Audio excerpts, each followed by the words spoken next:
Let's get back to the discussion here in studio.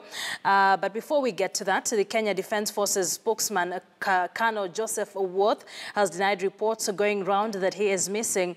Owuoth, who spoke to one of our reporters earlier today, said he is fine and at work. He was reacting to reports that he had gone missing since he issued a statement last week on KDF documents. Earlier today, a section of leaders from Kisumu, including Senator Professor Anyang' Nyong'o, raised an alarm, saying the family was worried about his whereabouts. Let's now listen into what the leaders said. Then we can speak to our reporter Rashid Ronald for those details. Rashid, we're having very conflicting statements from the Kisumu leaders and now from Owuoth himself. What really are you hearing? Yeah, thank you very much, Akisa. Of course, there was, until an hour from now, there was a lot of anxiety and speculations here in Kisumu, and of course, following the reports that he was missing, the KDF spokesman Joseph Owuoth was missing. But of course, now we can authoritatively report that he is alive and kicking, and of course, the tension now has a little bit gone down. Remember, it's coming a day after the ICT manager was found dead in a forest in Nairobi. And of course, people were wondering what could be in the making, what could be cooking at the moment. But all the same, remember, even leaders in Kisumu had called a press conference early in the morning.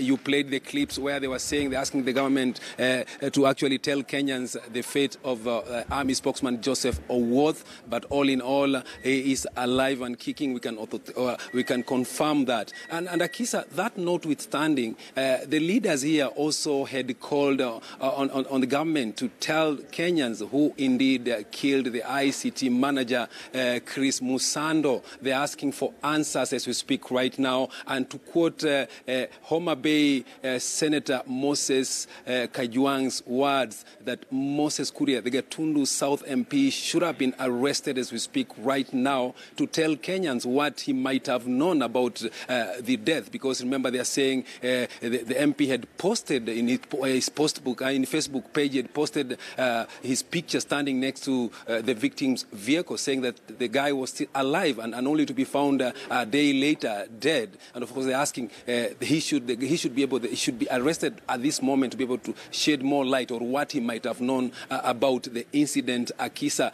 his sentiments were echoed by several leaders in Kisumu, including Homa Bay woman representative Gladys Wanga as we speak. But that said and done, we can now authoritatively report that the KDF spokesman, Colonel Joseph Owuoth, is alive and kicking. Back to you, Akisa. So after the leaders made these claims and us ascertaining that indeed the army spokesperson is alive, have we gotten reactions from them? Remember, the press conference was early in the morning, and actually we got the information that he's alive and kicking immediately after we had left the press conference, and then the leaders had already left the venue of the press conference. And of course, we'll be looking for them and asking them where they got the information and what is the reaction, so probably in our subsequent bulletins. Akisa.